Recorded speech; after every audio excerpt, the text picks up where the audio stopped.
दर्शकों, आपके सामने ऐसे कुछ रहस्य उजागर करेंगे जो आज तक रहस्यमय थे। बड़े बड़े एग्जाम होती है, एजुकेशन में बहुत सारी बार इन शास्त्रों का जिक्र तो किया जाता है, लेकिन क्या इनको खोलकर आज तक पढ़ा जाता है?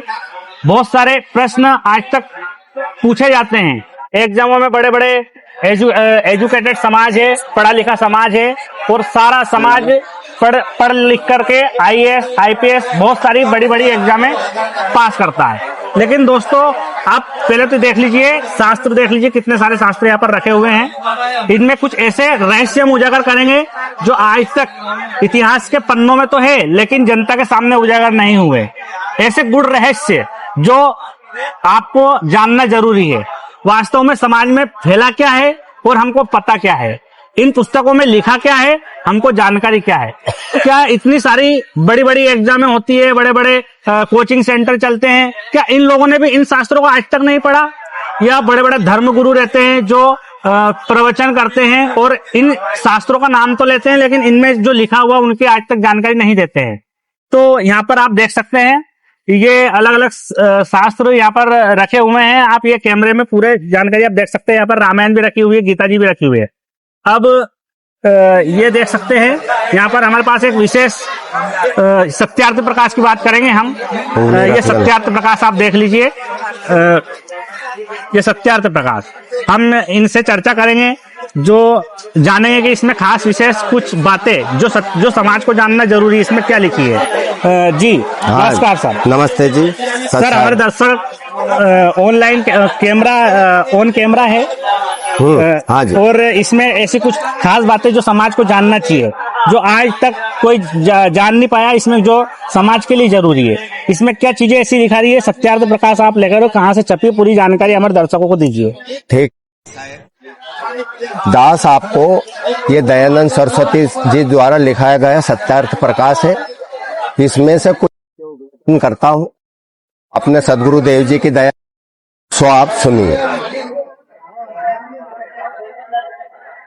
देखिए, यह सत्यार्थ प्रकाश है, महर्षि दयानंद सरस्वती का लिखित है।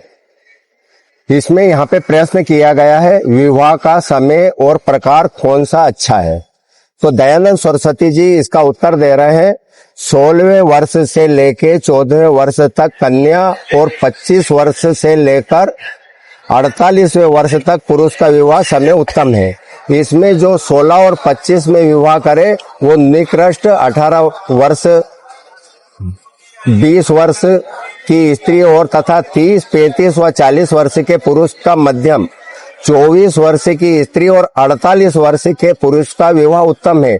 जिस देश में इस प्रकार की विवाह की विधि श्रेष्ठ और ब्रह्मचर्य विद्यारंभ अधिक होता है वह देश सुखी, और जिस देश में ब्रह्मचर्य विद्या ग्रहण रहित बाल्य अवस्था और अयोग्य का विवाह होता है वह इस देश दुख में डूब जाता है, क्योंकि ब्रह्मचर्य विद्या के ग्रहण पूर्वक विवाह के सुधार ही से सब बातों का सुधार और बिगड़ने से बिगाड़ हो जाता है। अब दास यहाँ पे ये बोलना चाहेगा कि जैसे 24 साल की लड़की है और 48 साल का पुरुष है, तो 48 साल का पुरुष तो 24 साल की लड़की का या तो पिता हो सकता है या दादाजी हो सकता है।